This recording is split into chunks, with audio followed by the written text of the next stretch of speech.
Et salut à tous, bienvenue, ravi de vous retrouver. Et puis j'ai envie de dire surtout meilleurs vœux les amis. Santé, bonheur, plein de bonnes choses pour vous, plein de beaux matchs aussi de l'OGC Nice, on vous le souhaite. En tout cas, et avec moi pour démarrer cette première émission de l'année 2022, c'est Sky qui est avec moi. Salut Sky. Salut Brice, salut tout le monde, meilleurs vœux, bonne année, plein de bonnes choses, et puis voilà, bon mercato également, c'est un des sujets de l'émission forcément. Ouais, un gros sujet d'émission, et justement, tu vois, la transition, elle est parfaite. Il a annoncé comme quoi il allait dire des choses. Et il va parler. C'est Chouchou qui est avec nous. Ça va ? Salut à vous. Et puis bonne année, bonne santé, tout ce qui va avec. Très bien, merci. Bon, maintenant tu parles. C'est le mec. Allez, ce que les gens savent pas, c'est que même nous, on est au courant de rien en fait, quoi. Oui, donc, en fait, non, mais c'est ça. Parce que quand le mec il va te sortir des trucs, tu vas dire ah, ok. À ma vie portera le numéro 12. Ah, merci. Très bien. Bah salut, quand même pas. Non. Quand même. On va parler évidemment de Mercato, on parlera aussi du tirage au sort de la Coupe de France PSG Nice. On va parler aussi de la conférence de presse qui a eu lieu il y a quelques minutes, en tout cas par rapport à là où on enregistre ce podcast. Mais on va parler évidemment de Mercato. Le premier départ, c'est Camara qui est parti du côté de Watford, ça y est. Et puis l'arrivée d'Amavi derrière en pré-option d'enchère à 5 millions d'euros. Camara, les gars, c'était inéluctable son départ.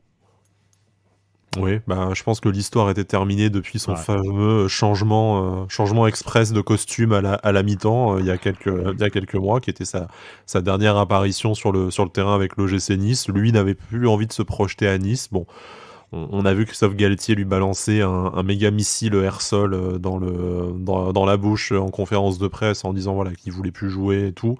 La vérité est probablement entre les deux versions, hein, comme d'habitude, mais bon, voilà. En tout cas, lui ne se projetait plus là-bas. Il avait envie de rejoindre Watford et la Première Ligue, où on sait que ses agents ont ses entrées, où il était déjà pisté par le club des Hornets quand il était encore à Reims avant d'arriver chez nous. Donc bon, je pense que c'est un deal qui est gagnant-gagnant. Nous, on ne comptait plus sur lui, je pense, pour les saisons prochaines. Lui n'avait pas envie d'attendre et de ronger son frein sur le banc jusqu'à l'été prochain. Donc voilà. On a un peu anticipé le départ, on a réussi à se rembourser avec un transfert autour de 5 millions d'euros. Donc voilà, c'est bien, d'autant plus, mais on en reparlera après, qu'on a réussi à le remplacer immédiatement. Donc tu vois, tu n'as pas à serrer les fesses pendant un mois en espérant que tes latéraux ne se pètent pas ou ne chopent pas le Covid. Voilà, c'est un mouvement qui est transparent avant même le premier match de l'année civile, donc pourquoi pas. Après on parlera plus en détail de son remplaçant, mais... Là, dans l'idée, je trouve que ça a été bien géré par le club, voilà, vite fait, bien fait. Ouais, et puis moi je vais même rajouter que apparemment, c'est même pas apparemment, puisque ça c'est de source sûre, quand le club a vu une proposition à 5 millions pour Camara, autant dire qu'ils n'ont pas réfléchi longtemps. Ils l'ont emmené en vélo bleu directement à l'aéroport. Ouais, je pense que c'est un peu de ce style-là, ouais. Ah, tu te rembourses sur un joueur que tu viens d'acheter il y a 1 an et demi et qui était limite tricard chez toi. C'est vrai que c'est assez exceptionnel. Donc après 5 millions d'euros, c'est pas grand-chose pour un club de première ligue, tout ça, mais c'est bien qu'il y ait eu la proposition qui soit arrivée aussi vite. Ah mais carrément, et puis surtout par rapport à ce que j'ai entendu, par rapport à ce qu'on m'a dit, voilà, le projet qui avance, Camara, clairement, de toute manière, même nous le disait, c'était assez un peu limité. Et voilà, quoi qu'il se passe, que ça soit cette année ou en fin de saison, il serait parti. Donc là, 5 millions à ce moment-là, c'était tout bénef pour lui, qui peut-être, le championnat anglais va peut-être plus lui convenir. Et puis pour le salaire aussi, vraisemblablement. Ouais, c'est clair. La Ligue aussi, c'est normal, hein. Ouais, voilà, c'est pour ça. Non, mais moi je trouve que c'est bien, parce qu'après c'est un bon gars. Après, le seul truc, voilà, c'est que les joueurs de l'effectif, ils sont un peu déçus de son départ, parce que c'était quelqu'un qui était top au niveau du groupe. Mais voilà, après c'est la vie d'un club, hein. Oui, il y a des départs, des arrivées. Et comme arrivée, justement, c'est Jordan Amavi, que vous connaissez bien, évidemment, qui était du côté de l'Olympique de Marseille et qui était sur le banc alors que l'Olympique de Marseille l'avait prolongé quelques mois avant. Ça, c'est encore bref, une belle idiotie de l'Olympique de Marseille. Donc, voilà, prêt avec option d'achat de 5 millions d'euros. À ma vie, il y en a beaucoup qui ont critiqué le choix d'Amavi en disant comme quoi le club n'avait pas trop d'ambition, que c'était un peu trop facile de prendre Amavi, que c'était pas c'était pas le choix numéro 1 de Galtier apparemment, c'est ce que j'ai lu un peu aussi. Qu'est-ce que vous en pensez vous de Jordan Amavi? Je pense que j'ai été un des premiers à râler, comme d'habitude. Hein. Tu me diras, non, c'est absolument pas le personnage. Voilà. Non, voilà. Mais en fait, en y réfléchissant, c'est sûr, ça fait pas rêver. C'est un peu voilà l'opportunité qui s'est aussi présentée, qui a été saisie, qui est une solution pas chère. Mais à la fois, c'est un joueur qui connaît le club et qui connaît la Ligue 1.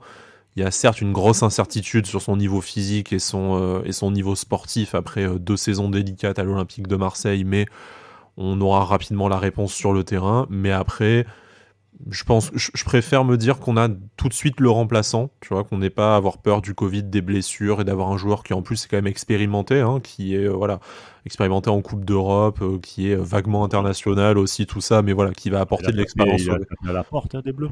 Voilà, mais au moins, voilà, t'as tout de suite le remplaçant, quelqu'un qui aime le club, ça personne peut le mettre en doute, quelqu'un qui va apporter quelque chose à l'effectif par sa présence et par sa bonne humeur, certainement sportivement aussi, et tu n'as rien dépensé, et le fait que tu choisisses la formule du prêt avec option d'achat, t'as la possibilité de lui dire merci, au revoir s'il est vraiment carbonisé, et t'as la possibilité aussi, s'il retrouve son meilleur niveau, de faire un super coup à 5 millions d'euros. Je pense pas, après... Ce que disait la presse, c'est qu'il y avait une shortlist. J'aurais été curieux de savoir qui y avait d'autres dedans. Mais je suis pas sûr que là, début janvier, il y avait vraiment énormément de choix supplémentaires. Voilà. Là, au moins, tu te dis, bah, si t'as la Ligue des Champions l'année prochaine, peut-être que tu auras le luxe de dire à ma vie non merci et de davantage investir sur ce poste-là. Mais là, dans la situation actuelle, valait mieux qu'en fait, tu boucles quelque chose de sécurisant très très vite. Et à ma vie, s'il coche pas toutes les cases, c'est pas mal, quoi. Voilà.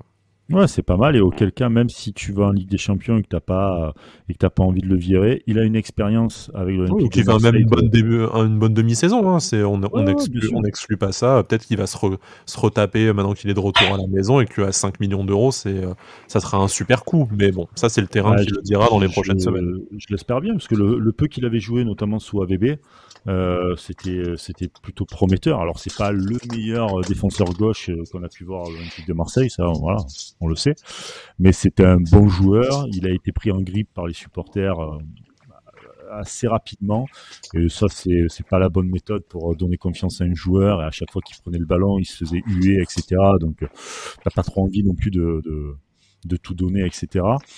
Et là, il était sur le banc, il avait envie de partir. Donc déjà, dites-vous un truc, c'est qu'il a la motivation de venir jouer, parce qu'il y en a plein qui sont dans des grands clubs et qui préfèrent garder la monnaie, si tu veux, tu vois. Donc, surtout avec sa prolongation récente, comme tu disais, il avait 4 ans de contrat pépouze devant lui. Quoi. Ouais, il pourrait se dire, c'est bon, je suis à Marseille, tranquille, 250 000 par mois, c'est comme si j'étais à Las Vegas. J'exagère un peu, mais tu vois un peu le délire. Donc il aurait pu rester. Donc il a la motivation, il a envie encore de jouer et tout, ça c'est cool. Et je pense que avec du temps de jeu et de la confiance, c'est le genre de joueur qui peut revenir à un bon niveau. Déjà pour la Ligue 1, pour la Coupe d'Europe c'est différent, mais pour la Ligue 1 c'est déjà bien. Il va peut-être aussi amener un peu une concurrence plutôt forte à Bar qui en a besoin, quoi, qui est légèrement dans le dur, on va dire. Voilà, il est un peu en dessous par rapport. Je te calme tout de suite. Légèrement, j'ai dit. Attention. Légèrement. Donc, bon, bah c'est bien parce que moi j'étais à l'opposé de Sky. Moi j'étais très content de sa venue. J'avoue, dès que j'ai entendu son nom sortir, bah j'ai un peu tiqué. Mais au final, en réfléchissant bien, je trouve que c'est vraiment une bonne opportunité pour lui et puis en plus pour nous.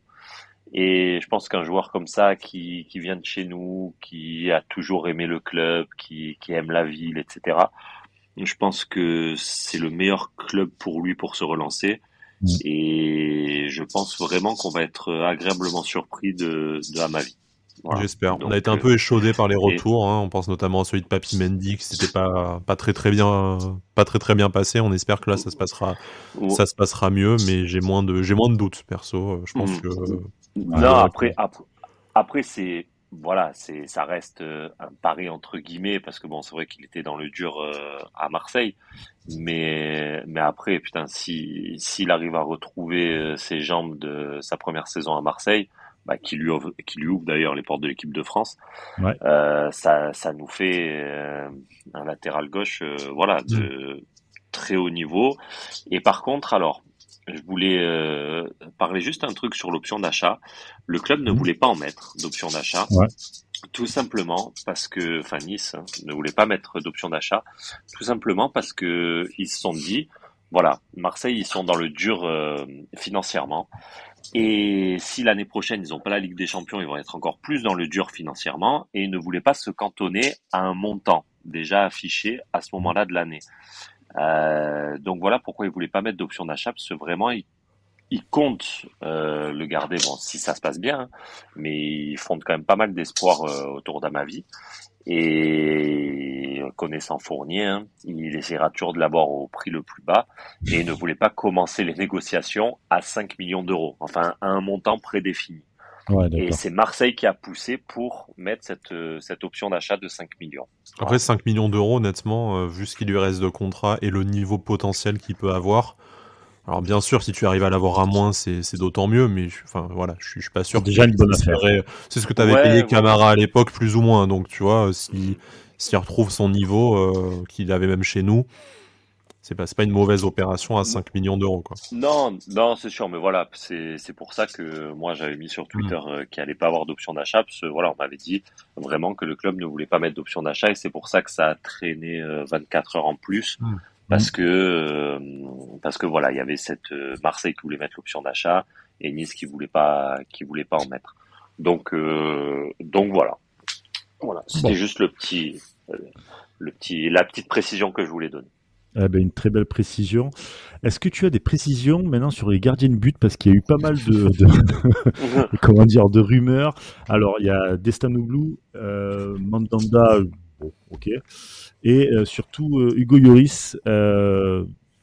Qu'est-ce que tu en penses de ces rumeurs? Bon, à mon avis, Mandanda, c'est du fake fois 1000, je pense. Ouais, je pense sincèrement que Mandanda c'est un fake et c'est plus un truc d'agent. Par hasard, il y a Monaco qui est sorti, Nice qui est sorti. Bon voilà. J'ai même vu Saint-Etienne. Oh putain. Mais non, moi, Mandanda, j'y crois pas un brin. Destanoglou, j'ai toujours tendance à penser que plus une rumeur persiste, moins elle se vérifie. Le problème avec Destanoglou, c'est qu'on avait quand même cet été les photos de Fournier qui avaient été en Turquie, donc tu peux pas dire que c'est un nom qui sort du cul de la presse turque ou de son agent. Après, on va sûrement en parler, mais je suis un peu partagé toujours sur cette piste de me dire, alors il est en difficulté en plus à Beşiktaş cette saison là, donc c'est compliqué pour lui, mais je suis d'autant plus partagé en me disant mais c'est un jeune gardien qui a pas tant d'expérience que ça. Est-ce que tu vas mettre de l'argent sur un jeune gardien? Est-ce que t'as pas besoin au moment où tu vas rejouer la Coupe d'Europe justement d'un gardien qui a un peu plus de bouteilles et d'expérience du haut niveau? Eh ben moi j'ai envie de te dire que ça trace la route pour un retour. De Lloris. Tracé, voilà. Tu as ta réponse. C'est à l'époque ce qu'on avait fait un petit peu avec Letizy Ospina. Moi après perso, je sais que le club en parle de Lloris, ça fait depuis l'année dernière, parce que moi je pensais que l'année dernière le club allait se mettre sur Lloris, et on m'a clairement dit non, pas cette année. Mais voilà, avec en arrière-pensée, ce sera plus pour l'année prochaine par rapport à sa fin de contrat, etc. Donc que Lloris soit de doigt de signer à Nice, je dirais non, parce que voilà, il y a Tottenham aussi qui va certainement faire un petit forcing. Voilà, Conte fait le forcing dessus, donc. Ouais, après Conte, lui, il est capable de quitter le club dans un mois sur un coup de tête. Mais par contre, Mais par contre, voilà, donc il est déjà, enfin, actuellement, il est quand même encore sous contrat avec Tottenham. Ils vont certainement lui proposer encore un contrat un petit peu alléchant. Mais je sais que Nice pense à Lloris, ça se dit au club, enfin, ça en parle au club. Et puis voilà, c'est pas une surprise, quoi. Il est hors contrat, enfin, il est en fin de contrat. On serait fou de ne pas essayer. Après, je pense que Voilà, raisonnablement, si Tottenham arrive et lui propose les 2 ans de prolongation qu'il souhaite, on n'a peut-être pas assez d'arguments non plus. Bon, après, même si on verra ce que la Coupe d'Europe que décroche Tottenham, hein, s'ils finissent encore en Conference League et que nous, par miracle, on accroche une place directement qualificative en Ligue des Champions. Sportivement, certes, c'est pas la première ligue, mais on aura autre chose à proposer aussi. Moi, je pense que voilà, ça va surtout se jouer par rapport à notre classement en fin de saison, malgré qu'il aime Nice, etc. Mais après, voilà, il a aussi des ambitions personnelles, parce que d'après moi, le mondial, il va vouloir le faire. Donc, bon, même si d'après moi, c'est joué, mais voilà, il a des ambitions. Si là, ça va pas changer. Hein. Il n'y a pas de concurrence en équipe de France. Et maintenant qu'on sait que Didier Deschamps est secrètement supporter de l'OGC Nice, grâce à ses magnifiques jeux, il y avait le drapeau derrière. Flouté en plus. Flouté, genre non, mais il assume pas, mais sans déconner. Il y avait pas un mec juste pour le décrocher, le raccrocher 10 secondes après. Mais non, il a voulu faire passer ce message, il le sait, voilà, il voulait que toute la France le sache, il est fou supporter de Nice et puis basta. Hein. Il a bien caché son jeu pendant des années quand même. Hein, mais non, voilà, pour moi, ouais, ça se jouera certainement par rapport à la place qu'on obtiendra. Mais je pense que même lui, ça doit lui trotter quand même dans la tête. Voilà, un retour à Nice, il sait très bien qu'il sera porté au nu et que ça sera quasiment la tête de gondole du projet Ineos. Enfin bref, voilà, il y a tout qui va avec. Mais ce qui est certain, c'est que Nice y pense. Ça, c'est sûr et certain. Oui, logique. En plus, l'histoire se révèle. Un gamin du club qui revient un peu comme à ma vie, tu vois, qui revient, tout ça. Avec de l'expérience, une sacrée expérience. Donc oui, il y a, ça serait, comme disait Sky, ça serait fou de ne pas y penser, de ne pas tenter le coup en tout cas. C'est ça. Après, t'as toujours le truc des retours. Généralement, les retours, surtout quand on entend beaucoup que le joueur a fait énormément. Là, je fais juste l'avocat du diable. Là. Parce que je suis quand même c'est un peu particulier, c'est qu'à Nice, en fait, il est parti assez vite. Hein. Il est resté 2 ans en pro chez nous. Alors certes, il fait une finale de Coupe de la Ligue, mais bon, c'était en 2006, tu vois. Il va revenir 15 ans après.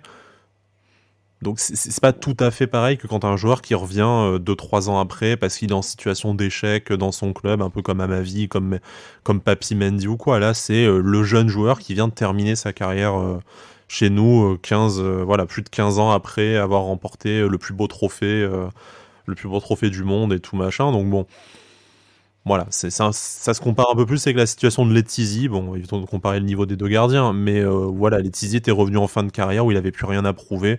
Et au final, ça s'était très bien passé. Ouais, ça s'était bien passé. Hein. Et puis après, il a eu son poste au club. Enfin bref, voilà, tout s'est goupillé.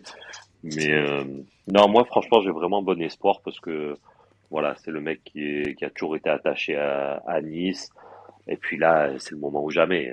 S'il re-signe 2 ans à Tottenham, oui, après, en tant que joueur, il reviendra plus chez nous. Sachant qu'il y a Rennes aussi qui est intéressé par le joueur. On est d'accord, s'il préfère Rennes à Nice, ça fait peur. Il rejoint le clan des traîtres à la Kuntea, quoi. Parce que là, tout de suite. Tout de suite. Ouais. Cela dit, c'est les mêmes couleurs. Mais voilà. Ils se trompent pas au moment de signer le contrat. Ils se trompent pas.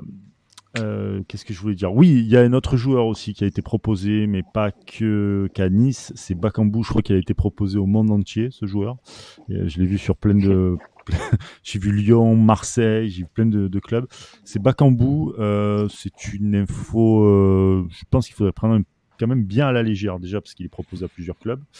Et surtout, en attaque, ça va. Il y a Delors... Gouiri, Dolberg, Gouiri et Guessant. Voilà, je cherchais Guessant. Voilà. Il y a Guessant qui est bon et je pense que Galtier a aussi besoin de lui et a envie de le voir jouer aussi. 4 attaquants. Je pense pas qu'ils partiront l'année prochaine. Sauf départ impromptu cet hiver, et je ne vois que Dolberg qui pourrait partir, mais ça m'étonnerait, on va dire à 99% sûr qu'il reste. Voilà, sauf un départ impromptu de Dolberg, je vois pas l'intérêt de cibler un autre attaquant. Ouais, ça servira à rien. Très bien, écoutez, là, la page Mercato, elle est fermée pour le moment. On reviendra dans d'autres podcasts pour la page Mercato. On va passer du côté de la conférence de presse. Oui. Quand même. Oui. Bah, on a Romain dans l'émission, il y a bien quelque chose à nous dire. Depuis tout à l'heure, je me disais, j'essaye de pousser le truc pour qu'il parle, mais... Ah non, moi j'attends qu'on me lance. Ah bah ouais. La princesse, la diva, non mais je vous fais l'honneur de ma présence. Carrément. Posez-moi des questions. Le mec, c'est Maria Carré, quoi. Attends, maintenant qu'on m'a mis un hashtag, c'est bon, j'attends qu'on me lance, quoi. Oui, le hashtag chouchou 2022, on va voter pour toi. Pour, Maria Carré, Noël est passé, on n'en parle plus avant décembre prochain, vous êtes gentil. C'est ça. Ouais, j'espère bien. C'est moi, là. J'espère. Alors, la page Mercato, en fait, la page Mercato de ce qu'on sait, on va dire, est terminée, et maintenant, on passe... Du commun des mortels, maintenant, c'est celle des dieux. Là, voilà, là, vous rentrez, vous vous mettez bien, montez le son. C'est le carré VIP, il faut c'est le carré VIP, les gars. C'est ça. Après, je suis un peu déçu, pas par vous, hein, les gars. Mais en fait, c'est par rapport à la c'est par rapport à la conférence de presse de Galtier. Mm-hmm. Ouais, parce qu'il dit à demi-mot ce que je voulais dire par rapport à un joueur. Donc c'est bon, par rapport à Alexis Claude Maurice, bon, le prêt va se faire. Ça, c'est quasiment sûr. Il n'y a plus qu'à choisir le club, je pense, non, pour Claude Maurice. Il y a déjà des offres. Je pense après ça, je sais pas, mais je sais qu'il y a des offres et bon, c'est pas quelque chose qui va trop s'éterniser. Ouais, par contre, moi, j'y croyais pas il y a quelques semaines à son remplacement, parce que vu qu'il rentrait pas dans le groupe depuis plusieurs semaines. Donc je me suis dit, bon, ça m'étonnerait qu'il le remplace, qu'on utilise du pognon pour le remplacer. Et au final, je me suis bien mis le doigt dans l'œil. Et donc, s'il y a départ de Claude Maurice, il sera remplacé à coup sûr. Donc apparemment, il y a... Ça, par contre, désolé, je pourrais pas dire de conneries parce que je les ai pas. Mais voilà, tout ça pour ça. Voilà. Mais apparemment, voilà, il y aura, quoi qu'il en soit, il y aura une nouvelle arrivée au poste offensif. Dès que ça fera un peu le même coup que de ce que j'ai compris, hein, que Camara et Amavi. Ce qui veut dire qu'on a déjà le joueur, sans qu'on connaisse le nom, on a déjà le joueur sous la main. Apparemment, ouais. De ce qu'on m'a dit, voilà, il y a Galtier, il a donné son accord et donc ce serait par rapport au départ de Claude Maurice. Dès que Claude Maurice s'en va, s'il s'en va, mais bon, comme j'ai dit tout à l'heure, il y a énormément de chances qu'il s'en aille.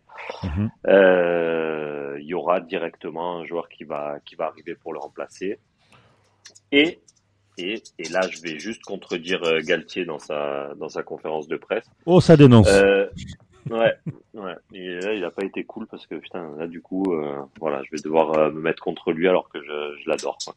Mais non, apparemment, Galtier ferait quand même un bon forcing pour un défenseur central. Voilà, c'est le. Ouais, ce que révélait Nice Matin il y a il me semble que c'était Nice Matin il y a quelques semaines, du coup, que c'était probablement le chantier principal du mercato. Ouais, et ça, je sais que voilà, ça pousse. Pour l'instant, toujours pareil, c'est de ce que j'ai compris. Il y a des petits désaccords, mais bon, ça c'était comme au mercato estival, hein, quand Galtier voulait un joueur, que Fournier voulait lui en donner un autre. Voilà, il y avait quelques échanges. Donc, et là, c'est un peu pareil. Il y en a certains qui pensent qu'un défenseur central en plus, c'est pas forcément opportun. Et Galtier aimerait quand même un nouveau défenseur central et surtout pour pallier en cas d'absence de Dante ou Todibo. En sachant que voilà, sachant que tu as Dani Hu qui est certes, je sais que voilà, c'est un peu tabou, mais il y a Bambou quand même. Bambou qui est blessé jusqu'à au moins février, hein, donc de toute façon. Oui, jusqu'à février, mais je veux dire, il peut terminer une saison ou quoi, même si je sais qu'on est, voilà, vous n'êtes pas trop pour Bambou, certes, mais bon, t'as ce qu'il faut. Bambou, je peux comprendre l'argument de, on a 4 défenseurs centrales. Je peux le comprendre. Ouais, mais Mais après Bambou, enfin même moi déjà bon à la base je suis pas fan, mais ce que je veux dire c'est même Galtier, je pense que pour lui c'est même plus un joueur C'est de même plus une l'effectif. option. Ouais. Mm. Ouais, et je sais même pas. Ouais, il a fait quoi? Un ou deux matchs de préparation, je crois. Ouais. Ouais, ou un demi-match de préparation. Et puis après, bientôt, il Il était avait même été plus sur le banc. catastrophique, effectivement. Ouais, ouais. Donc, Est-ce qu'on est d'accord, messieurs, ou est-ce que j'exagère quand on dit que si Dante se blesse, la saison est terminée? franchement, Ouais. on n'est pas loin. Hein. Ouais. On n'est pas loin. Parce que Ça va que Luc t'as Dante, on Todibo l'a quand vu. même. Euh, euh, Je te dis pas qu'on cale, mais je te dis juste Daniel que Todibo. tes ambitions sont plus du tout les mêmes, quoi. Ah, franchement, ouais, moi, je suis d'accord un peu avec toi. Parce que quand tu vois Todibo, Dani Lux, ça a donné contre Strasbourg. C'est Il faut leur pas. Enfin, laisser. voilà, quoi. Il faut laisser un tout petit peu de temps. Est-ce que t'en as? C'est ça le problème. Quand Le problème, c'est tu que veux être, si tu joues le podium, t'en as pas du voilà, temps, c'est quoi. Hein, ça, donc, c'est ça. Ah ouais. Mais t'as quand même Todibo, t'as quand même un Benitez qui est plus sérieux que l'année dernière, même s'il y a toujours des petites carences, mais qui est plus sérieux. T'as un Natal qui revient bien et qui est plus défensif maintenant, en plus, je trouve qui a pu récupérer défensivement. Et après, t'as quand même Daniel qui Après, est c'est quand pas une même bon. critique Ah individuellement non, sur les non, non, joueurs bien sûr. qu'on aime tous. Moi, Dante, Dani Luke, je serais très content. Dante, Todibo, on n'a pas besoin de le répéter à quel point on est Oh, bah, content. ça, C'est juste que ce qu'on a vu face à Strasbourg et ce que, de toute façon, peut-être ce que le club a l'air de penser s'ils sont à la recherche d'un défenseur central supplémentaire, c'est que par contre, Todibo a peut-être pas encore la bouteille pour être le patron de la, ouais. de la Ouais, défense. Et que du coup, si tu l'associes à un autre jeune joueur, comme Dani Luke, bah ça, il y a peut-être déjà besoin qu'ils jouent davantage ensemble pour être compatibles techniquement. Et en plus, peut-être qu'en cas de coup dur, ou les moments où les matchs vont devenir très importants, les points très importants, ça sera peut-être pas suffisant en fait, et qu'il y aura peut-être besoin d'un joueur qui même serait peut-être pas un joueur de très haut niveau mondial, mais un joueur confirmé en tout cas, pour arriver les moments où tu n'auras pas Dante, où il faudra faire souffler Dante, bah, un peu à stabiliser en fait cette défense et minimiser les risques. Ça devient peut-être un peu chaud de trouver un défenseur central qui accepterait ce rôle-là en ayant quand même une expérience. Ça, et en plus au mercato d'hiver, encore une fois. Et voilà, au mercato comme d'hiver. on disait, à ma vie, c'était vraiment un... Même si je comprends que ça ne fasse pas rêver les gens, et moi le premier, ça me fait pas rêver. Mais bon, c'était vraiment, je pense, un moindre mal de trouver un joueur de ce calibre-là, pour ce prix-là, dans le délai immédiat, pour remplacer Camara. Si tu arrives à trouver un défenseur central, bon là l'avantage c'est que t'es pas pressé par le temps, tu peux le choper au 31 janvier en prêt au dernier moment si jamais tu veux, mais trouver un défenseur central qui acceptera ce rôle-là, tout en étant d'un niveau suffisant pour apporter quelque chose à l'effectif, qui va pas te coûter de pognon et tout, l'équation elle est difficile à résoudre. Très compliqué, très compliqué. C'est vrai. Et pour te rejoindre Sky, sur ce que tu disais sur Todibo, l'année dernière, on m'avait dit que dans le staff, Todibo il est comme dans la vraie vie, il est un peu foufou même sur le terrain, et que Saliba le tenait vachement en fait. Ouais, le canalisait vachement, et que Todibo, voilà, jouait très très bien par rapport au fait que voilà, Saliba le maintenait. Et je pense que c'est ce qui se passe cette année. C'est un peu la même chose avec Dante, qui canalise vachement Todibo, qui doit beaucoup lui parler. Et je pense que ouais, pour te rejoindre, je pense que Todibo et Dani Luc, c'est pas possible. Todibo, il aurait pas le même rendement, je pense. Et Dani Luc non plus, parce que après, faut pas se leurrer. Dante, avec l'expérience et puis sa façon de parler, etc., c'est quelqu'un qui te bonifie la personne à côté. Donc, moi, c'est pour ça que, ouais, pour moi, un défenseur central, on les voit, tous les joueurs qui ont été associés à Dante, que ce soit Paul Bass, Malansar et tout, ils ont tous eu des suites de carrière vraiment très très compliquées. Bon, je dis pas que c'est du seul fait de Dante qui en a fait des bons joueurs, ils ont des qualités certaines, mais tu vois bien que, et l'année dernière, le moment, alors certes, même avec Dante, tu te prends quand même la fessée à Leverkusen, mais du moment où il est blessé, ta saison est terminée en fait, quoi. Bon, voilà. T'es peut-être mieux armé cette saison que l'année dernière avec Ensoki et Bambou, certes, mais Faut vraiment pas négliger le fait que je pense que derrière Dante, autant t'as de la qualité technique, autant t'as vraiment dans cette défense un manque absolu de patrons et de repères. T'as beaucoup de très bons lieutenants, hein, Brice le disait, Benitez qui fait une très bonne saison, Attal qui revient d'entre les morts, peut-être que Amavi va aussi peut-être un peu prendre ce rôle-là grâce à la bouteille, l'expérience et le caractère qu'on connaît du joueur. Mais je pense que, et je crois d'ailleurs, Romain, c'est toi qui me le disais en off, qu'aujourd'hui, l'objectif du club, c'est vraiment qu'il n'y ait plus deux jeunes au même poste. C'est d'avoir un joueur confirmé et un jeune à chaque poste. Ce qui va se faire, du coup, au poste de latéral gauche à la faveur de l'arrivée de Jordan Amavi. Et en fait, en défense centrale, t'es un peu orphelin d'un deuxième joueur expérimenté. Ouais, exactement. C'est le but du club. Et puis, de toute manière, ils ont bien vu qu'un club avec que des jeunes de moins de 21, 22, c'était pas possible.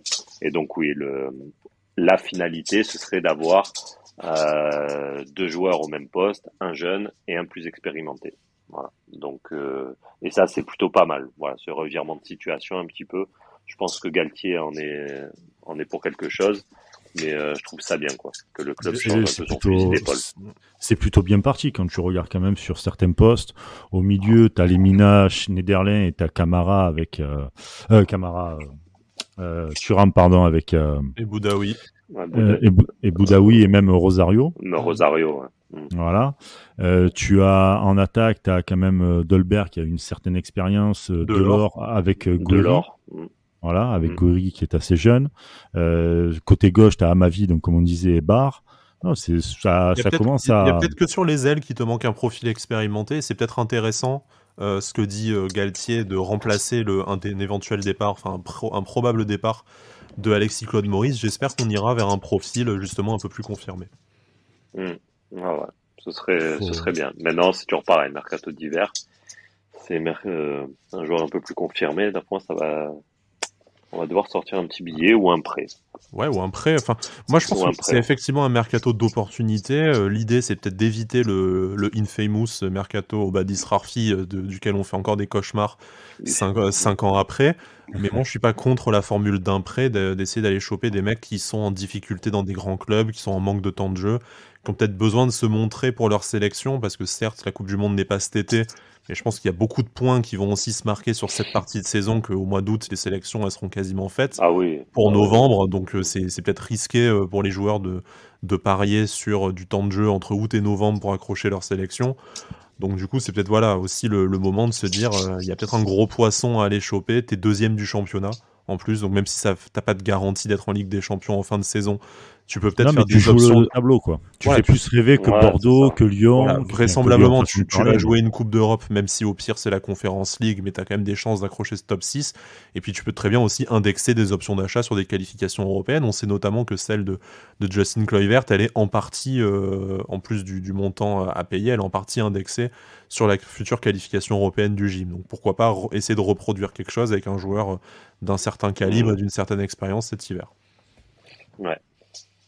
À voir en tout cas de ce côté-là, on vous tiendra informé évidemment sur Avanti Nice. On va continuer, tiens d'ailleurs à parler, tu parlais de Dante, on va continuer de parler vite fait de Dante parce qu'en conférence de presse il a déclaré comme quoi il voulait continuer à jouer ici ou ailleurs. Donc j'en vois certaines déjà qui commencent à trembler, mais je pense que il se plaît bien à Nice, il est heureux, toute sa famille aussi je crois, ce que j'ai entendu en off, donc logiquement, il va être prolongé, je pense, Dante. Ouais, il y a pas de raison. On avait un peu une peur sur la saison de trop, mais bon, vu que là, cette saison-là, c'est vraiment sa meilleure saison pour moi depuis qu'il est arrivé à l'OGC Nice. Il y a pas de raison qu'il fasse pas une saison de plus. Pour moi, la seule interrogation, c'est il faut faire attention de pas faire la saison de trop à compter entièrement sur lui, comme on fait cette saison. Si l'année prochaine il intègre la rotation, tu vois, si en plus tu joues la Coupe d'Europe où tu vas avoir encore plus de matchs à jouer dans la même saison, c'est bien de déjà préparer cet été tout en le prolongeant naturellement, mais de préparer sa succession et de renforcer un peu ce secteur du jeu. Totalement. Ouais, je suis totalement d'accord. Et puis après, c'est dans son rôle aussi, de dire ouais, ce sera ici ou ailleurs, parce que c'est un petit peu une de petite suspense. pression. Après, ça peut être Lausanne, ouais, hein, voilà. ou notre futur club portugais, si un jour Ineos l'achète bien, hein, mais il peut rester dans la Ouais, galaxie ouais. Ineos en attendant sa reconversion. Je pense que sa femme, elle va tirer la gueule si elle doit aller à Lausanne, hein. Bon, enfin bref, ça c'est. Ouais, je pense qu'elle serait pas totalement pour. Mais non, mais après voilà, il est dans son rôle. Il sait très bien qu'il fait une très belle saison, qu'il est adoré dans le vestiaire, qu'il a une grosse légitimité. Enfin voilà, c'est donc il y a aucune raison pour qu'il continue pas l'aventure, surtout que le club compte sur lui. Enfin dans tout ce qu'ils font, ils comptent sur lui pour son après carrière. Donc voilà, il y a toutes les planètes qui sont alignées pour que Dante rempile pour une saison et que sa femme elle soit contente à rester sur Nice et que lui soit très content de pouvoir fouler la pelouse de l'Alliance avec la musique de la Ligue des Champions. Voilà. Ouais, bah oui, on l'espère en tout cas. On l'espère. Et pour qu'il y ait cet hymne de la Ligue des Champions, il va falloir que ça commence déjà, la poursuite des 3 points commence déjà ce week-end. Sauf que, on l'a appris tout à l'heure en conférence de presse, il y a des Covidés du côté de chez du gym, du côté de l'OGC Nice. Ça va, je sais pas combien il y en a, je sais pas si vous avez des infos là-dessus, etc. Probablement 2, Marcin Bulka et Melvin Barr, d'après l'ami Axel qu'on embrasse, qui écoute sûrement cette émission. Après, on sait que, et on l'a déjà connu par le passé à l'OGC Nice, tu fais 3 tests dans la semaine, le résultat ça peut être une fois oui, 2 fois non, et inversement. Ouais, donc, bien sûr. d'ici le test 48 heures avant, qui est du coup le test d'aujourd'hui, tout peut encore changer. Tu peux avoir des nouveaux cas qui peuvent se déclarer, hein. Il y a 300 000 nouveaux cas en France. Les footballeurs n'y échappent probablement pas. On sait qu'il y a Mario Lemina aussi, même s'il est parti à la CAN, qui a été testé positif. Donc bon, là, je pense que jusqu'à la dernière minute, tu es susceptible d'avoir des nouveaux cas. Petite parenthèse hors OGC Nice, je trouve ça quand même assez déplorable. Là, je crois qu'il y a encore un 3e match qui a été reporté, mais Bordeaux va quand même devoir aller jouer avec son équipe U15. Enfin bon, voilà, le championnat, l'équité du championnat me semble plus trop, pour pas dire plus du tout respectée.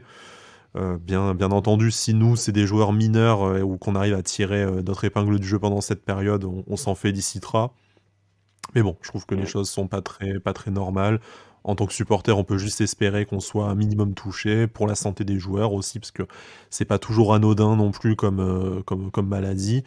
Et du coup, voilà. Et espérer que ça ne plombe pas la saison, mais de la même façon, moi, si jamais on t'arrive à t'emparer de la 2e place sur une saison où en fait t'as affronté que des équipes réserves, ça sera pas non plus, ce sera pas non plus très glorieux, je trouve. Ouais, exactement. C'est pas forcément glorieux, mais bon, ouais. La LFP. Après, c'est le jeu, et nous aussi, on aura des absents, voilà. Mais bon, voilà. Il y en aura très certainement, et je pense on va pas continuer sur le Covid, on pourra en faire des heures. Pour ce match contre Brest, ça sera d'ailleurs à Brest dimanche à 13h.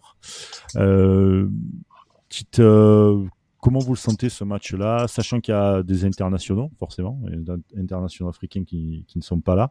Comment vous sentez ce match-là? Ça va mieux être, parce qu'on est à l'extérieur. Ça va être dur. Déjà. Ouais. Ouais. Après ça va être dur, hein, parce que j'ai l'impression que c'est pas du tout la même équipe que ce qu'on a pu affronter nous à domicile, où on les avait carrément surclassés. D'ailleurs, c'est pour moi un de nos plus beaux matchs de la saison. Mais c'est bon. Moi, je vois les 3 points. Mais par contre, ce sera faudra rentrer direct dans le match, et faut pas oublier aussi que ça fait quand même 3 semaines qu'on a plus joué. 3 semaines qu'on a plus joué, donc déjà qu'on commence mal les matchs. Là, va falloir se mettre vraiment dans le bain, vraiment direct, quoi, parce que ça va être un beau combat. Ça va être un beau combat, mais je le sens plutôt bien. Moi, je pense que la victoire est victoire impérative si on a envie de se mettre dans une bonne dynamique. On a perdu beaucoup de points à domicile. Il faut continuer sur notre bonne forme à l'extérieur pour essayer de pallier un peu ce déficit de points. On a un mois de janvier, on a même jusqu'à la mi-février un calendrier qui est extrêmement favorable. Donc on sait que les matchs faciles, ça n'a jamais été le point fort de l'OGC Nice, mais voilà, là tu as 12 points qui te sont pas offerts, mais qui sont vraiment, qui sont vraiment à ta disposition. Il faut en laisser le moins possible. Il faut prendre 9-10 points, selon moi, avant d'aller après te frotter à des équipes comme Lyon, comme Angers, comme Strasbourg, comme Paris, qui, elles, par contre, risquent de te poser beaucoup plus de problèmes. Donc voilà, là, on a la chance de passer la mi-saison à la 2e place. Je trouve ça extrêmement flatteur par rapport au nombre de points qu'on a. On est quand même dans une saison qui est exceptionnellement basse, enfin en tout cas dense en termes de points et basse pour le podium. Je pense que très disputé aussi. Ouais. D'autres équipes vont revenir très très fort. Faut pas s'amuser à laisser des points sur des matchs comme celui-là. Et en plus, je pense que cette année, même si être orphelin de Lemina et de Youssef Attal, c'est pas n'importe quel joueur qui parte à la CAN. Mais voilà, là aujourd'hui, tu as une telle densité d'effectifs, susceptible d'être revu à cause du Covid, mais voilà, tu as tous tes postes qui sont doublés, tout ça, tu peux pas t'en servir comme excuse. Sachant que Brest n'a remporté qu'une seule de ses 7 dernières rencontres face à Nice. La dernière, c'était la seule, c'était. Ça ne réussit pas du tout ce genre de stat. Je donne la stat. J'ai envie de dire chat noir déjà, mais bon, on verra. Non, quand je donne un pari généralement ou quand je non, jamais. Pas moi. Il n'y a que Sky quand il va au match, au stade. Merci, voilà, tu vois. Voilà. Et surtout, puisqu'on en est dans les superstitions, je vous annonce, c'est mon anniversaire, donc ça pue. Hein. Tu montes à Brest voilà. Non, je monte pas à Brest, mais... Putain, pour ton anniversaire, tu montes à Brest? Ah ouais. Non, voilà. Dimanche, c'est mon anniversaire. La dernière fois que le J m'a joué, le jour de mon anniversaire, on a perdu en coupe à la maison face à Monaco. Donc, voilà. Avant-dépression, bonsoir. Voilà. Après, un petit doublé de Dolberg comme cadeau d'anniversaire, je prends, hein, mais bon, on verra bien. On va miser ça. C'est absolument faux. Personne n'y croit. Personne n'y croit. Surtout venant de moi. Donc ça, pour Brest, c'est fait. Et maintenant, on va parler du tirage de la Coupe de France. Tirage au sort de la Coupe de France. PSG Nice. Gros morceau pour l'OGC Nice, même s'il y a quand même le pire tirage, quoi. Enfin, bon, ouais, le pire tirage, pire tirage possible. Bon, après, il y a quand même un coup à jouer. Faut savoir que quand Nice a joué contre Paris en début de saison en première partie de saison, pardon, ils n'ont pas été dégueulasses, les joueurs sur le terrain. Après, vu que tu es amateur de stats, je peux aussi te dire que Paris est invaincu, sauf les tirs au but qui comptent pas vraiment comme une défaite officiellement, mais Paris est invaincu en Coupe de France depuis 2015. Oui, bien sûr. Voilà, donc c'est quand même c'est un gros morceau, c'est le pire tirage possible. Bon, après, on joue face à une petite équipe comme Cholet, on a été dégueulasse, on a été meilleur face au PSG en championnat. On peut toujours espérer quelque chose, et de toute façon, il faut passer par ce genre de match, et si jamais on veut remporter le trophée, faut battre Paris à un moment donné. Paris, donc, ça. Si ça peut être maintenant plutôt que de perdre au Stade de France, ma foi. Voilà. Ouais, moi, comme j'ai dit à mes cousins, je crois, je préfère les éliminer maintenant. Voilà. Carrément. Je préfère les affronter maintenant. Je préfère les taper maintenant. Non, les éliminer. Mais non, je préfère. non, mais après, ouais, tu peux toujours, je sais pas, peut-être que. On va se faire sortir par Versailles au tour d'après, tu vas voir, on va bégayer, ou par Bastia, tu sais. On est capable. C'est ça le pire. Le pire, c'est que Nice est capable de se sublimer contre Paris et se faire tabasser par Troyes, Lorient ou Metz. Tu vois? Ouais. Voilà. C'est pour ça. C'est ça. Mais non, mais après, voilà, je préfère. Oui, c'est sûr que c'est toujours bien d'aller un petit peu loin dans cette Coupe de France. Mais après, écoute, moi je trouve que Paris-Nice, c'est bien. Ça fait un gros match. Moi, je voulais ou un Paris. Non, pas Paris. Non, c'est vrai que je voulais pas Paris. Moi, je voulais soit Marseille, soit Monaco. Et le seul problème là, c'est qu'on joue pas à domicile. J'aurais bien aimé le voir à domicile. Mais moi, après, je suis content du tirage. Je préfère voir ce match que le match pourri, dégueulasse qu'on a vu contre Cholet là. Oh là là, ouais. C'était sur Eurosport. Oh là là là là. Bref. Là, on sera sur France 3 en plus là au moins. Ouais, donc c'est vrai que déjà. Mais c'est pareil, ça sort la chaîne de gala quoi. Bah, c'est la Coupe de France. Au moins, c'est sur une vraie chaîne déjà. T'es pas obligé d'aller sur ton application Canal pour voir, essayer de trouver la bonne chaîne qui est même pas référencée avec le bon match, pas de commentaires et tout. Enfin, bon. Ce sera pas filmé d'un iPhone, quoi. C'est ça. Il y aura des vraies caméras. On a beaucoup de respect pour les iPhones, mais quand même, faut pas déconner. Non, moi, je suis content. Après, voilà. L'histoire est en marche. Bah, j'espère vraiment que l'histoire est en marche, et ça serait beau même que l'OGC Nice fasse un petit un long parcours en Coupe de France, parce que même pour l'effectif en lui-même, ça crée plus de liens, ça crée une bonne ambiance, une bonne dynamique. Et pour finir sur la Ligue 1 qui la deuxième place, t'as l'impression qu'elle est maudite, c'est une patate chaude, tout le monde se la refile. Il y a jamais une deuxième place fixe, tu vois. Alors c'est cool en soi, parce que il y a toujours du suspense pour ceux qui suivent la Ligue 1, c'est vraiment cool, mais voilà, si on pourrait aller faire un long parcours et derrière. Puis 25 ans sans trophée, quoi. Faut d'un moment, ça serait bien que ça s'arrête un jour. Oui, putain, 25 ans, putain. Ça nous rajeunit pas tout ça. Tu avais des cheveux, Brice. Est-ce que pour terminer cette émission, vous voulez une quand même. Non, pas ça. Est-ce que pour terminer cette émission, vous voulez une petite anecdote, moitié Stéphane Bern, moitié Coupe de France? Ah bah oui. Alors on va arrêter là. Merci beaucoup de nous avoir écoutés. Ça n'a rien à voir avec Nice, mais c'est parce que j'ai parlé de Versailles et que je viens de voir passer l'info. Vous savez que Versailles sera obligé de jouer son match à l'extérieur, parce qu'il est prévu la nuit, et qu'en fait c'est interdit à Versailles d'avoir une source de lumière qui peut être vue dans les 5 km autour de la chambre du roi à Versailles. Et vu que le terrain est pas très loin, voilà. Incroyable. Mais bon. Putain, c'est énorme, ça. Voilà, tu sais, les privilèges de Louis XIV des siècles après, quoi, c'est incroyable. Donc voilà. Putain, c'est incroyable. Vous savez tout. Voilà. Parlez-en à vos amis, et puis arrêtons vite cette émission, ce Avanti Louis XIV tout de suite, quoi. Pour ceux qui nous écoutent, normalement, je vais mettre le générique de Saga juste après, à la fin de... Énorme émission de TF1 à l'époque, sur l'été. Très très bonne émission. Merci beaucoup. De quand tu avais des cheveux, encore une fois. Mais... qu'est-ce que tu veux, c'est comme ça. Hein. Après, on est chauve, on devient, voilà, comme Vin Diesel, Statham, Zidane, tu vois, voilà. Ouais, exactement. Voilà, gros malaise. Alors, on va terminer là-dessus, les amis. Roue libre total en fin d'émission, j'adore. Merci beaucoup en tout cas d'avoir écouté Avanti Nissa. Encore une fois, meilleurs vœux à vous, meilleurs vœux 2022. Et puis que du bonheur pour l'OGC Nice, on l'espère en tout cas. Sky Bada, je vous laisse avec le mot de la fin. C'est pas Bada, mais c'est pas grave. Alors, non, mais là, t'es en roue libre total, là. Roue libre. Non, mais parce que c'est l'habitude. Un chauve, on peut en cacher un autre, c'est pour ça. Oui, aussi. Non, Sky Bada sera content de voir que tu lui manques en écoutant cette émission, en tout cas.